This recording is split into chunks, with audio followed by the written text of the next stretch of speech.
Okay, good evening, everybody. Welcome to the Shir. The Shir tonight, B'ezrat Hashem, is called the Hanukkah, the Light Goes On.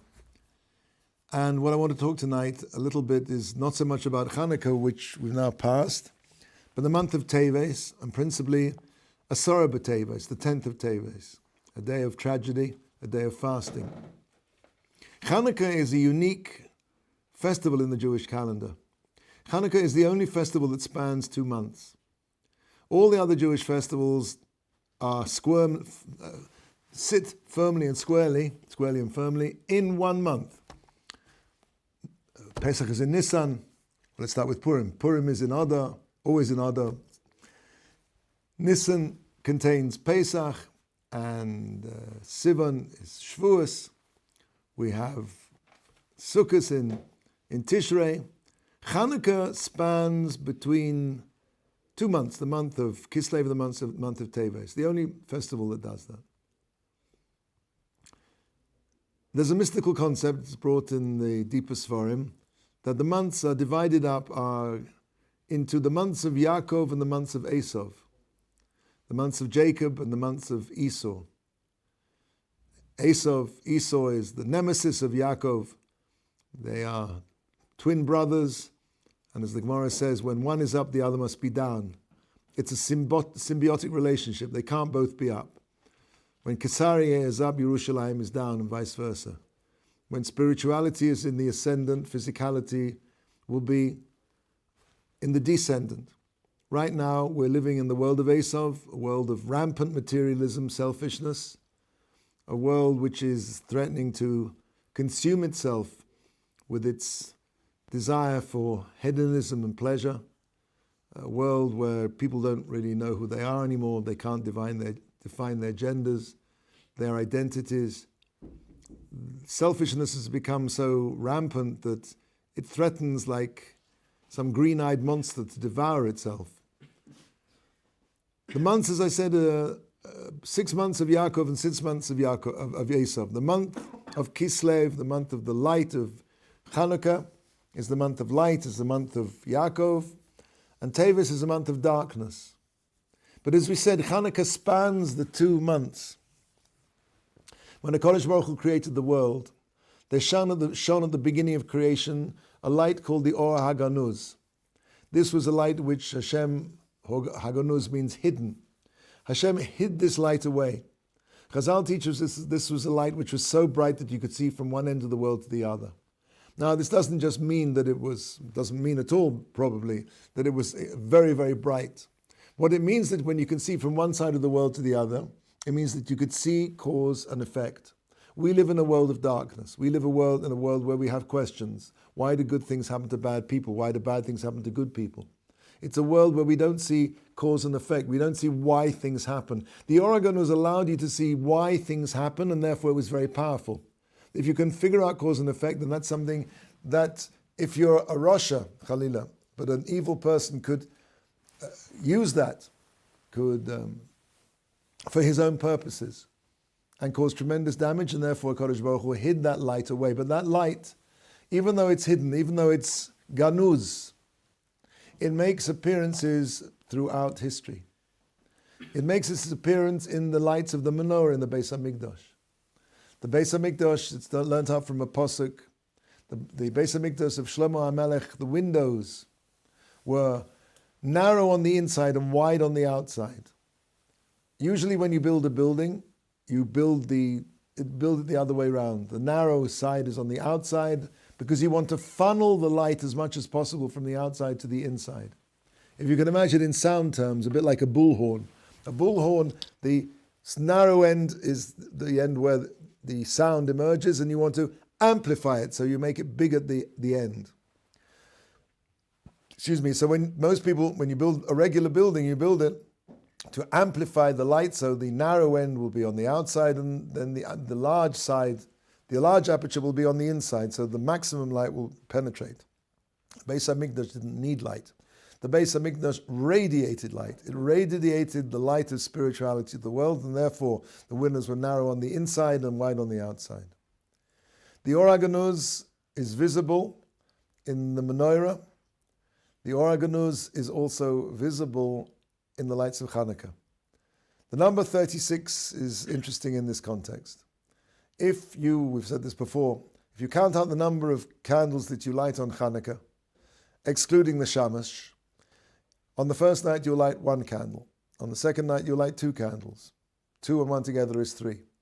If you light, on the third night you'll light 3 candles. So 3 plus 2 plus 1 will be 6. And if you continue this calculation, you'll end up with the number 36. 36 is a number which also is, as we said before, the number of the hours that the Kodesh Baruch Hu allowed the Or HaGanuz to shine at the beginning of creation before it was hidden away. And this is really what I wanted to get to, this idea that of Kislev, the month of light, the month of Yaakov, penetrating into the dark of Teves. If you count the number of days from the beginning of Hanukkah to the end of Tishrei, the end of Teves, you'll get to 36. There are 36 days between the beginning of Hanukkah and the end of Teves, meaning the light goes on. And I was thinking maybe this is why it always struck me as kind of a little unusual that the last day of Hanukkah, Zos Hanukkah, the day before yesterday, which is the apex of the celebration of Hanukkah, all 8 candles, Zos Hanukkah we read, this is Hanukkah. Really, if you think about it, once we've lit the candles, the previous evening, which of course, Vayi Erev Vayvoker, the Jewish day starts, most things start anyway, by night. But you wake up the following morning, and there's really no evidence of Hanukkah. The lights have been lit. True, there's a minhag to light them in the shul. True, there'll be Hallel. But these things are not what I would call connected to the Maisa mitzvah, the action of the mitzvah of the Chanukah itself, the menorah. That's already gone, that's already done. And I was thinking maybe this is a perfect symbol, that the idea that the light goes on even into the part of that day where there is no visible sign of the mitzvah being done. And that's the idea of Hanukkah, which penetrates into the darkness of the month of Teves.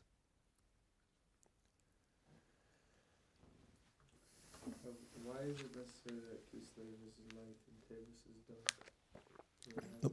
Kislev is, well, we're going to see that Teves is a month of darkness because of what we're going to talk about now, Asara B'Teves. Asara B'Teves, the 10th of Teves, is a day of fasting. One of the 4 fasts that all Klal Yisrael is supposed to fast on. It's a rabbinic fast. It's a 12-hour, 13-hour fast.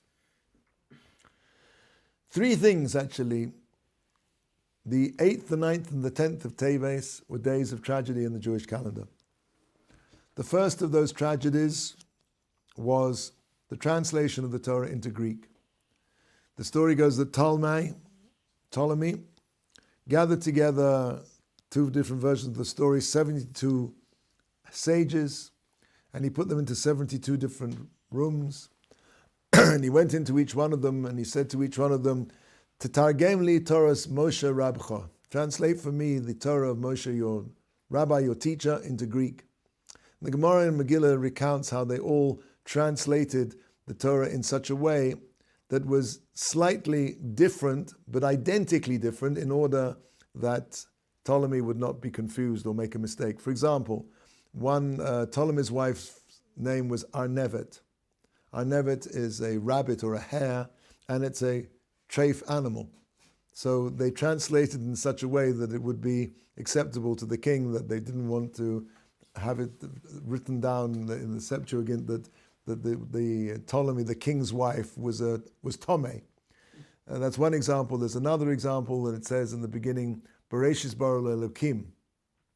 So they translate in the beginning of God's creation. Because they didn't want to translate it that he should think that Bereshis, bara Elokim, that there was some power called Bereshis that Chalila created God. Bereshis created Elokim. So they changed the translations in subtle ways in order that it would be acceptable, that Ptolemy shouldn't get annoyed or shouldn't make mistakes. But the miracle was that they all translated it identically. But this was a day of great tragedy, and Chazal compared the tragedy to the day of the breaking of the luchos, the breaking of the tables, the original 10 Commandments. The idea is that, I'm sorry, it was connected, they compared it to the day of the golden calf, the Egel Zahav. The idea of the tragedy is based on the fact that the Torah cannot be adequately translated into any other tongue. Lo targem kol tzorko. You can translate the surface of the text into another language. But when you do that, you lose all the tremendous secrets, the alliteration, the lack of one letter here, the dot in the Torah, a small letter here, the abundant depth of meaning that Lashon HaKodesh, the Holy Tongue, has. The Holy Tongue is called the Holy Tongue not just because it has no profanity in it, but because the Holy Tongue connects the source of something to its name.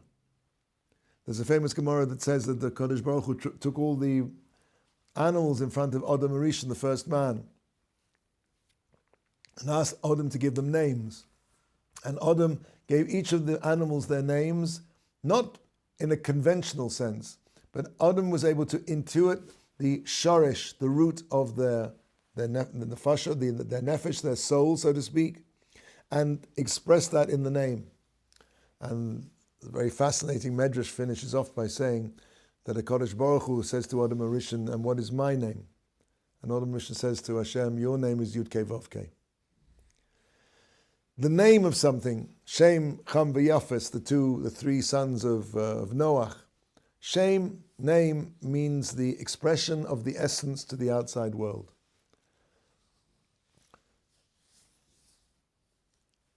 All of this, which is contained in Lashon HaKodesh, is lost when you translate something into another language. You put it into a cage. Chazal say that there were 3 days of darkness that went out to the world when the Torah was translated into Greek, because the lion which had formerly been roaming free was locked into a cage. So to speak, it was possible for the Greeks to say, oh yeah, we have your Torah. It's a great book, wonderful book, full of wisdom. Yeah, you'll find it over there next to Plato and Socrates in the New Age / wisdom section. They put it into a cage. The Torah is the Devai Elokim. It's something holy. It's above the Seichel of man. It's the Seichel Eloki. It's the wisdom of God. It is above the ability of man to fully comprehend it. When you translate it into another language, you put it into a cage. It becomes limited. That was a day of darkness. The Torah became, so to speak, smaller. And we're going to see the 3 tragedies that are linked on these 3 days are all to do with haktana, diminution, making something smaller. Another part of this diminution was, as we say, the idea of Yovan is the idea of darkness. They darkened. It says, the Medrash says, about the 4 exiles which are hinted to right at the beginning of the Torah, the exile of Babylon, the exile of Paris, Persia and Media, the exile of Greece and the exile of Rome. The Pasuk says, Ha'aretz hayu so vavo, formless and empty. Formless is Babylon, empty is Persia. V'choshech al pnei sahom. Choshech stands for Greece, for the Greek culture. Because, says Chazal, shehechishu es einehem Yisrael b'gzeirasam, that they darkened the eyes of the Jewish people. The nature of Greek philosophy was to limit man's view of himself and existence within the hollow skull of a man.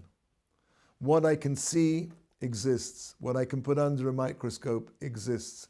What I cannot measure, by definition, does not exist. This is the darkness of Greece. This is the philosophy of Greece which made the world a smaller place. Because it denied be'etzem, in essence. Not just that it's something we don't know about, but anything that we don't know, we cannot know. Man rules knowledge. Man rules what there is. If I can't measure it, it doesn't exist by definition. That's the Greek view. And that language which the Torah was translated into, a language self-evidently, represents the Weltanschauung, the worldview of a nation. The language of a nation has within it the worldview of that particular nation. Certain things are incommunicable in other languages. For example, I'll give you very sort of like the word in Hebrew, nachas. Nachas means pleasure. But specifically in Jewish terminology, nachas is related to the pleasure you have from seeing your children doing the right thing. As a Jewish goes, nachas is something you only get from your grandchildren. Okay, it's a joke, but the point is clear. I could give you another example. For example, in French, the word chic, C-H-I-C, chic. Impossible to translate into another language with one word. It's a combination of fashionable and, attractive and up-to-date, modish. There are many words like this. Schadenfreude. It's interesting, that's a word in German, which means the pleasure you have from seeing your enemy's downfall. That's a particularly German concept, I think. And it's interesting because the opposite concept exists in Yiddish. I'm not sure which way it goes round. We have to ask Rabbi Greenblatt. But in Yiddish there's a word to fargin. In Hebrew they made it into lefargen. I'm not sure which way it goes, but certainly the Yiddish to fargin means to be happy at somebody else's success. So that's the polar opposite of Schadenfreude, the German concept of rejoicing in someone's discomfiture, his downfall. Okay, I got off the subject here. The point is that when the Torah was translated into Greece, it was shut into a box. The world became a smaller place. And therefore, it was comparable with the day of the Egel Azav, the day where the first luchos were smashed, the first tablets of stone, the first Torah was smashed. That first Torah, the first luchos were the Maisa Elokim, and the Ktiva was Elokit. Both the material that it was written on was godly, and also the writing itself. The Luchas Hashnios, the second tablets, that was the tablets that Moshe Rabbeinu hewed. It was the action of man, Maisa Edom, and therefore it was not on the same level. In spite of the fact that, of course, the Ketiva, the writing was godly. But the Chomer, the substance, the material on which it was written was man-made.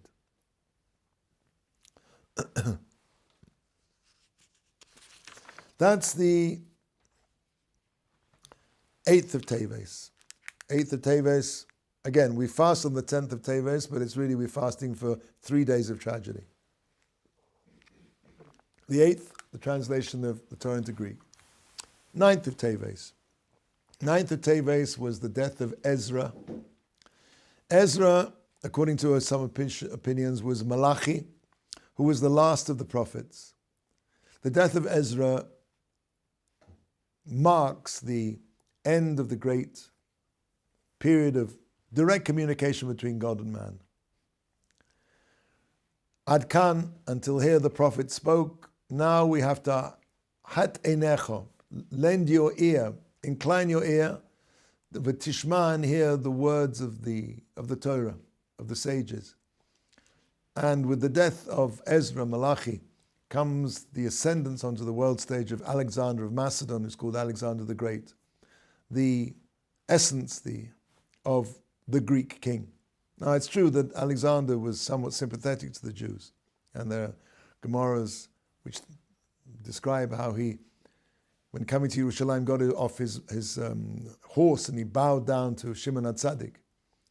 Apparently because this was the figure. He saw a vision of Shimon HaTzadik in his dreams, and whenever he saw this apparition of Shimon HaTzadik in his dreams, he would be victorious in battle. But with the ascent of Greece and everything we spoke about, the Greek language, the Greek culture, the Greek philosophy, the world of prophecy cannot exist in an atmosphere, cannot breathe the air of Kfira. When the Greeks become the dominant power, when their philosophy, when their worldview becomes the dominant, that's a world that it's impossible for the idea of God speaking to man exists. And that also is the great era of the rise of Torah Sheba'al Peh, after the era of prophecy. But with the end of Ezra, Malachi dying, that was a day of tragedy, because again the world became a smaller place. There was no prophecy yet in the world anymore.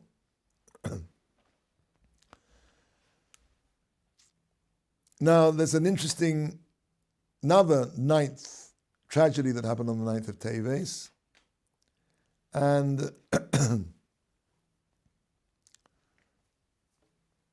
the quote that I wanted to say before is a brisa in the Seder Olam, which says, Ad kan, until here, hayu hanaviyim misnabim baruch hakodesh. Until this point, till Ezra died, until Alexander rose up to be the king of the world, until this point the prophets prophesied. From here, with Ruach HaKodesh, Mikan ve'elach, from now on, hat oznecha, incline your ear v'shma divrei chachamim. As we said, that's the rise of Torah Sheba'al Peh. Now, to go back to our second tragedy that happened on the 9th. In Megillus Tainus, it says the tragedy of the 9th day is not specified. The Chachamim did not reveal what the tragedy was. But apparently, there is an opinion that many commentaries, and amongst them commentaries which provide support with calculations, explain that the 9th of Teves was the day on which the founder of Christianity was born. Not the 25th of December, and even according to their calculations, it's very unlikely it was the 25th of December. According to this particular concept, this particular understanding of the secret tragedy of the 9th, that was the day of his birthday. And clearly, there's no man in the history of the world whose name has been invoked to such effect to spill Jewish blood. No man's name in the whole of the history of the world has been used to that extent. Jewish blood has flown without cease almost in his name. But apart from that, there's something else about his birth and the religion that he spawned, brought a tremendous diminution to the world, a tremendous shrinking of the world. Before we go into that, though, I just want to mention what happened on the 10th of Teves, which is the day we fast, which is the siege of Yerushalayim. Yerushalayim was placed b'matzor u'matzok, in siege and containment, crisis. Bavel is talking about the Babylonians. The Babylonians did something which was inconceivable. They besieged Yerushalayim. It's interesting because the Asara B'Teves doesn't happen now this year, but Asara B'Teves is the only day in the Jewish calendar that a fast can fall on Friday. No other fast, not Tisha B'Av, not Yom Kippur, ever falls on a Friday. And the reason is because when Asara B'Teves does fall on a Friday, as it does, one is faced with the very uncomfortable feeling of making Kiddush on a completely empty stomach. Now, it's not the covet of Shabbos to go into Shabbos hungry. You're not allowed to go into Shabbos on a full stomach because you have no appetite for a meal. Conversely, you're also not supposed to go into Shabbos in a state of starvation or hunger. And yet, Chazal understood that it was so significant that Asara B'Teves was the day that if it did fall out on a Friday, you would fast on that Friday. Why? Ostensibly, Asara B'Teves, of all the fasts, was the day where the least happened. Nothing happened. Not a shot was fired. Nobody got hurt. Nobody got killed. Why should Asara B'Teves be such a tragic day? If you look at an acorn, you're really looking at a tree. There's nothing in the tree that is not contained in the acorn. An acorn really is a tree which has not yet become a tree. It hasn't yet unraveled. It hasn't yet taken place. When the Babylonians put Yerushalayim b'matzor matzok, when they put it under siege, it wasn't the end, but it was the beginning of the end. At that point, from that point on, the fate of Yerushalayim was sealed. And the most tragic moment of any disaster, or one might say the seminal moment of any event, is when it becomes locked into inevitability. Even though it hasn't played out yet, even though you can't see the tragedy is already there. You just don't have the viewer. It's there right now.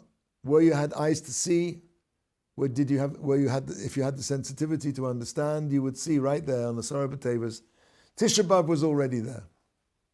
And for that reason, it's the most tragic of all the moments, and maybe it's even more tragic because nothing happened. Everything seemed to carry on, with the exception that Yerushalayim was now put under siege. Again, that's another element in Haktana, diminution. When Yerushalayim was put under siege, the Kimitzion Teitzei Torah, because the Torah goes out from Zion. The voice of the Torah was stifled, was trapped, was not allowed to go out. The world again became a smaller place.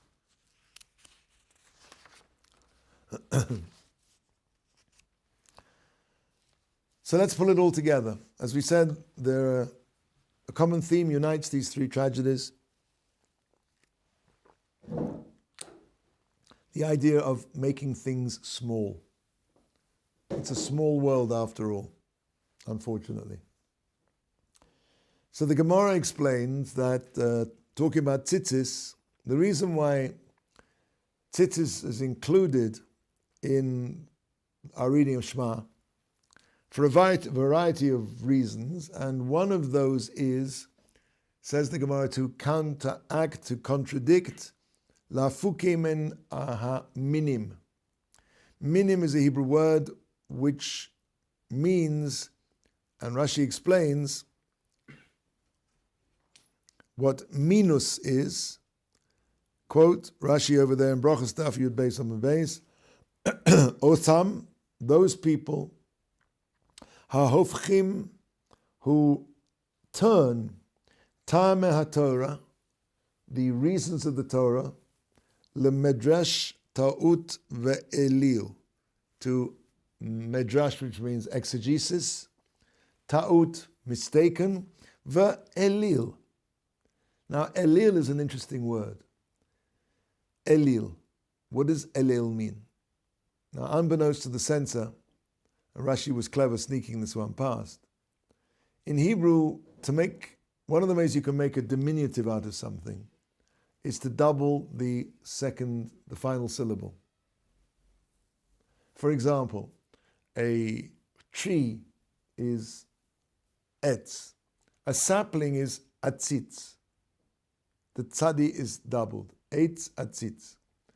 I'll give you another example. Av is the hottest time of the year, high summer. What is the Hebrew word for spring, which is a small kind of summer? Aviv. Av, aviv. By doubling the second syllable, you make something smaller. You make it into the diminutive. If you take the name Kale, Alad and Lamed, which means God, and you double it, you come up with Elil. They took God, so to speak, and they made him smaller. They made him into a man. This is, in essence, what Christianity did, was to make the concept of Elokut, of godliness, into something which could reside, Chalila v'chas, l'haidaita, in the body of a man. El, Elil.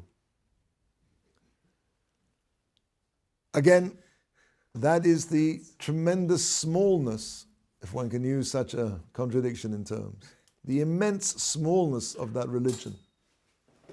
So again, we've got the 8th of Tevet, the translation of Torah into Greek. The world becomes a smaller place. A tragedy in line with, comparable with, the breaking of the Luchos and the destruction of the first luchas which contain with the Maisa Elokim, written on tablets hewn by God himself.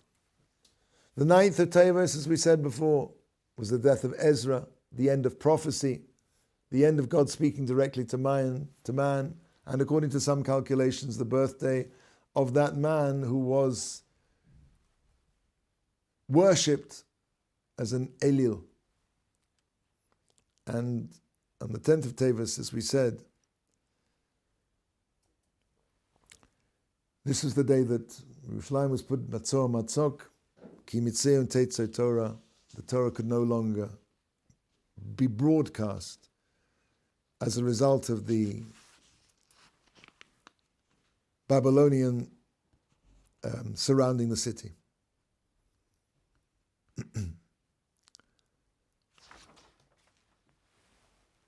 We're in the world, we'll finish with this, of Edom. As we discussed in previous weeks, there are 4 exiles, 4 great world historical exiles, and we're in the 4th of those. And towards the end of it, Baruch Hashem, the Ramban on Parshas Balak, which was actually censored in many editions, but it's available, explains how Edom is a branch of Yavan. It's called Tzim Miyad Kitim. That's what the Torah calls Edom. V'tzim Miyad Kitim, v'inu Ashur, v'inu Over, v'gam hu Adei Oved. Tzim Miyad Kitim. The Kitim are descendants of Yavan, of Greece. Edom, Rome, and of course when we talk about Rome, we talk about the cultural descendants of Rome, the Western world, sees itself as a continuation of Yavan.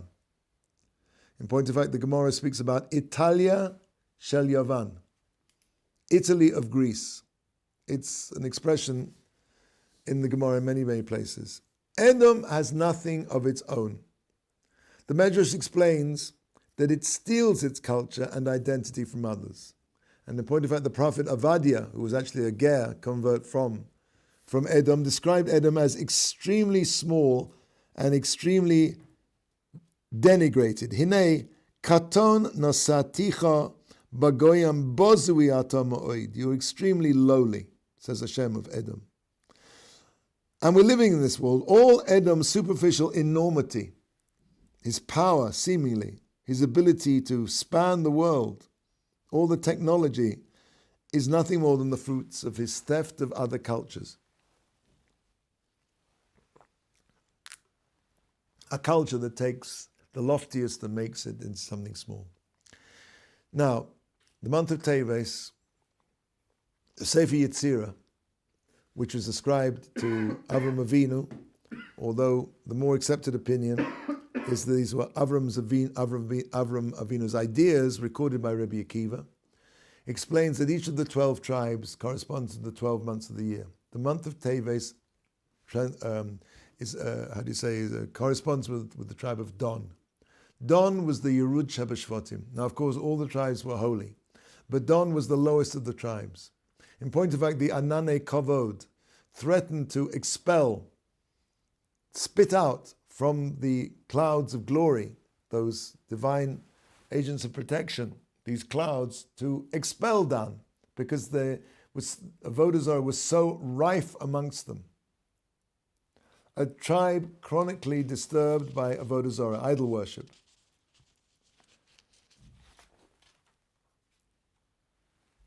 It was a tribe that brought Avodah Zarah idols from Egypt and even to the sea where they split. And yet, despite Don's relative lowness, Don is joined to the highest of the Shvatim, to Judah, because, and if you remember, in the building of the Mishkan, Betzalel comes from the tribe of Yehuda, and Oholiav comes from the tribe of Don. You need both of them. You need the top and the bottom.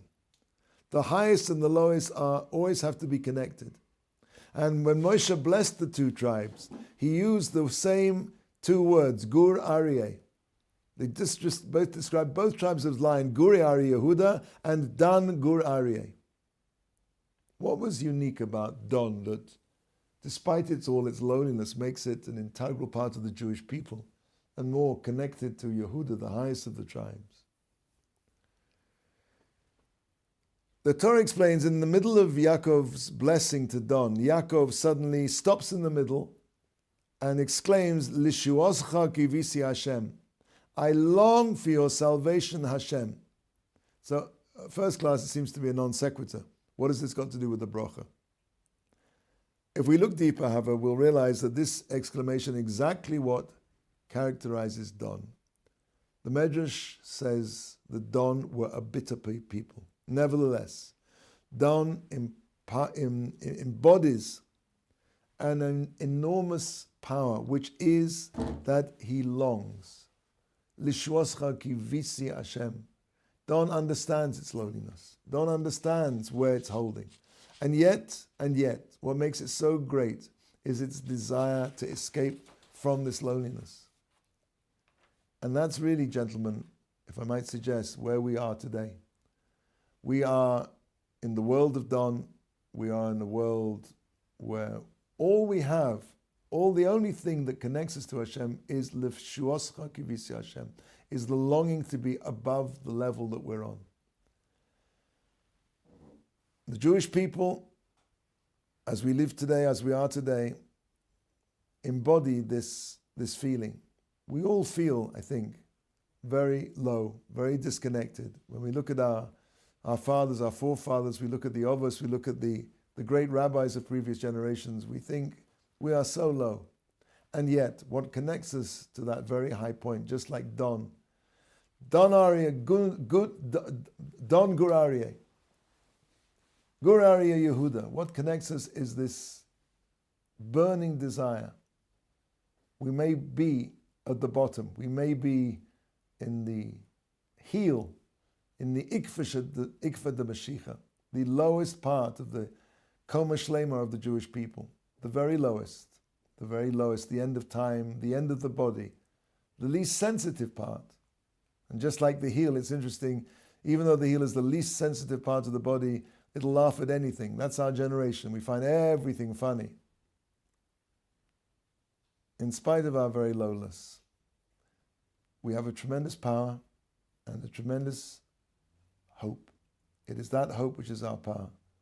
If we really, really, really hope for salvation, Lishuoscha kivisi Hashem, then it's Hashem's haftocha, that however lowly we are, however far away we are, that Hashem will bring the Mashiach b'imheira v'yomeinu. Sure. Why is it that, I mean, from my knowledge, from what I learned at least in public school, that Yoshko didn't inherently do anything bad. He was a Jew, and he was persecuted, I guess, by the Jews, and then something happened resulting in him being hung on the cross. So why is it that his name, one, is worshipped, and two, has caused and is still causing like a bad rep for the Jews? And because he was Jewish, but I don't understand why he did that. I mean, look, I'm not an expert on this, but the Gemara says that he was a mesis umadiach. He was a person who turned away people from keeping halacha, who turned away people away from Yiddishkeit, and he was chayiv misa for doing that. He was chayiv misa. And in those days, the secular arm, whoever it was, Pilate, the representative of Rome, had a relationship with the Sanhedrin, that they would execute people who were found who were chayiv misa by the Sanhedrin. So the process of his death was as a result of him going through due process. He was chayiv misa and he was executed. By the Jews? By the Romans, but because the Romans were basically the secular authority, but he was handed over by the Beis Din to the Romans. But he was chayiv misa, he was paskin guilty. Why his name? For leading others Yes. Which is interesting because the Romans carried out the death sentence. Right. All the Jews did was prosecute them. True, but remember the Jews were, so to speak, under the control of Rome, meaning that the Jews were allowed to, at that point anyway, maintain their own judicial system, but the execution of power in whatever way it was, in, for example, like physical execution, or at that time crucifixion, was not something that the Beis Din was allowed to do.